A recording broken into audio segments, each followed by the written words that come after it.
Rose McGowan did what far too many others dared to do in 2017, when the name Harvey Weinstein still made Hollywood shudder. The silence was broken by her. The spark that ignited a crumbling empire of power came from a lady who had once been crushed inside a hotel room and had been taught that she would never prevail if she stood up. It wasn't merely a charge. It was the moment a victim who had been coerced into silence for an excessive amount of time made the decision to give the disgrace back to the person who really deserved it. However, Hollywood was not where Rose McGowan's misery started. It started when she was still a child, growing up in a cult with chilly ideologies, invisible control, and a childhood that had nothing to do with childhood at all. She managed to get away from that world, but she was never free of the sense of incarceration. She overcame homelessness and loneliness, fell in love with the wrong people, lost the person she loved, and then threw herself into the spotlight, not as a dream, but as a way to survive. Rose McGowan used to possess all the qualities that Hollywood craves: remarkable beauty, a rebellious demeanor, and sufficient skill to make an impression on screen. However, the same location that honored her also aimed to destroy her. Beneath the seductive parts, the startling red carpets, and the explosive popularity was a woman who had fought men, power, her past, and an unending sorrow for almost her entire existence in. Rose McGowan's subsequent circumstances were not unexpected. In a world where she had little say over who she became, it had been planted much earlier. On September 5th, 1973, Rose Ariana McGowan was born in Florence, Italy, into a household that was totally cut off from the outside world. Her mother, Terry McGowan, was a writer, and her father, Daniel McGowan, was an American artist. However, they belonged to the Children of God, a polygamous cult where members were cut off from the outside world before they were given those titles. No information, no television, no newspapers. Everything functioned in a closed loop where obedience was viewed as a must for survival and belief was imposed. While women were defined by their obligation to serve men, children were raised in a vacuum. Rose did not fit into that mold from a young age. Even though she was still unable to identify it, she could tell something was seriously wrong as she observed the women in her immediate vicinity. She had no desire to emulate them. She didn't want to be a part of a system that denied women a voice. Her resistance didn't start with words. Instead, it started with little, impulsive actions, such as the time she set a Bible bookshelf on fire. This act was angry and immature, like a kid trying to flee, which she didn't completely comprehend but understood was wrong. Soon after, when the cult's perverted beliefs started to incorporate children, the evil of the group became more apparent. Rose's family had to go.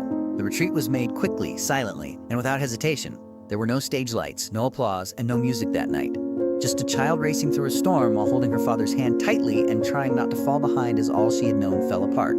However, leaving the cult did not equate to freedom. After that, life quickly broke apart in a different way. Rose was forced to move back and forth between two unsafe homes when her parents divorced. While her mother entered partnerships that brought instability into the home, her father carried his own shadows. What was left was a different form of control rather than protection. People who didn't know how to keep a child safe rather than religious ideology.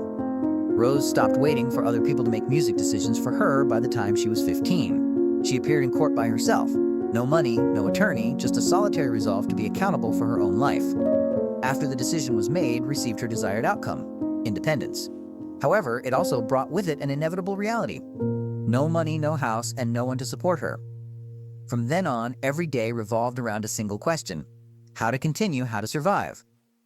Rose did not receive any direction on how to live, particularly how to love, when she attained freedom at the age of 15. She entered the world with a huge gap in her knowledge. There was no clear model of a typical relationship, no limits between danger and desire, between control and care. When she first started dating, she was drawn to older guys because they gave a surety she had never experienced while also possessing a power she was unaware of. Relationships that appeared sophisticated and even seductive at the time were actually based on imbalance. Looking back years later, Rose no longer referred to them as youthful experiences, but rather warning flags that she had never had the means to comprehend. During her early years, she had a relationship with a man who was almost 20 years her senior. It was a loop of harm and control rather than a tale of love. Rose was not an equal in that setting. Instead, she had to adjust, persevere, and live inside a system where she had no say in any decisions. There was no epiphany that led to the decision to end that relationship. She saw as the only way out when she met someone else and had another opportunity. Rose had very little left to cling to when Brett Cantor came into her life in 1993. He provided her with a place to stay, a level of security she had never experienced, and, above all, a location where she didn't need to be on watch. For the first time, Rose was able to put everything aside and breathe instead of fighting because to Brett's. Her life started to show symptoms of stability for the first time, and what started out as a relationship based on assistance gradually developed into something deeper. A delicate state, but sufficient to give her hope that things might be different. Then it came to an extremely terrible end. When Rose contacted Brett while on vacation, the voice on the other line was not his. It was a policeman. Brett Cantor was discovered repeatedly stabbed in his apartment. Nothing they had been constructing had an explanation, a suspect, or a sense of closure. This loss represented both the demise of a possibility and the death of a person. The potential for fearless love and the conviction that stability might last beyond a passing moment. Depression and the fear of going back to where she had begun. Without a house, without money, and without anyone. Or what came next. Acting seemed to be the only remaining option in that state rather than a dream.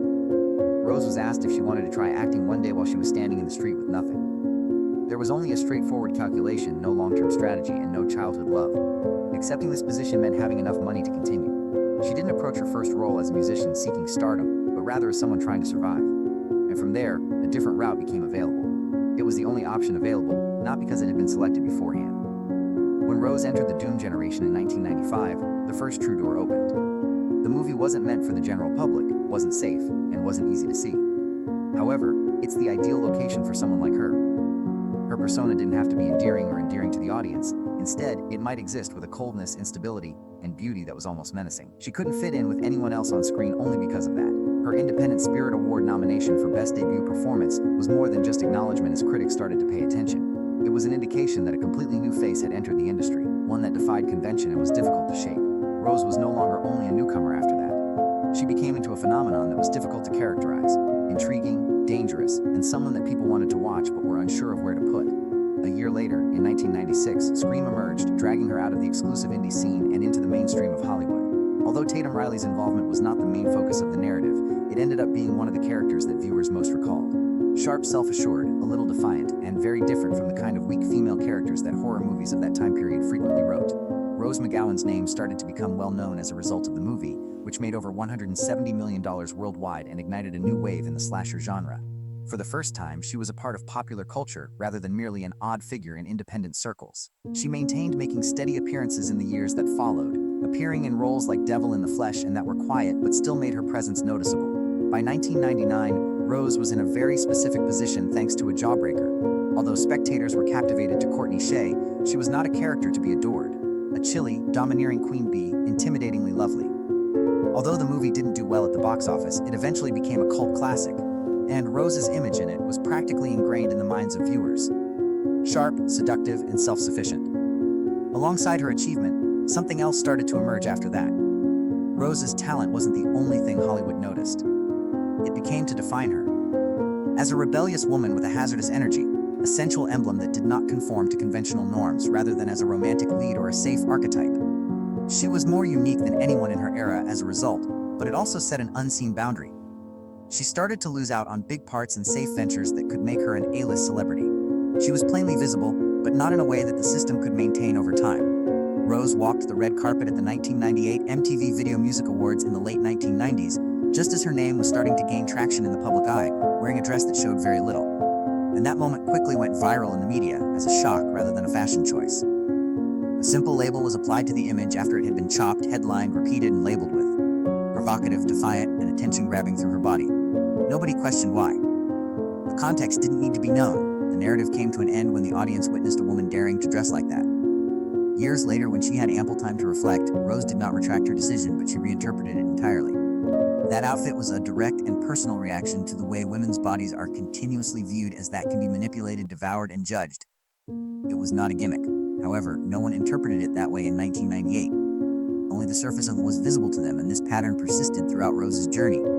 She was constantly viewed as a scandal by the outside world, but on the inside, she was resisting a structure that they did not want to witness. While the media's portrayal of her persisted in pushing her in the direction of unconventionality, another, more subdued story with far more significant ramifications was developing concurrently. With the promise of a professional meeting, Rose was invited to Sundance in the late 1990s as her film career started to take off following Scream.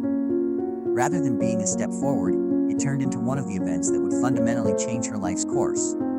One of the most influential people in Hollywood at the time, Harvey Weinstein, was the driving force behind that meeting. The events that took place behind closed doors were not immediately revealed. When Rose went to a lawyer, she was given a chilly piece of advice. Don't file a lawsuit. She wouldn't prevail, not because the case wasn't important enough. At the time, Weinstein's wealth, influence, and network could not be contested, particularly by a young actress who had performed in sensuous parts.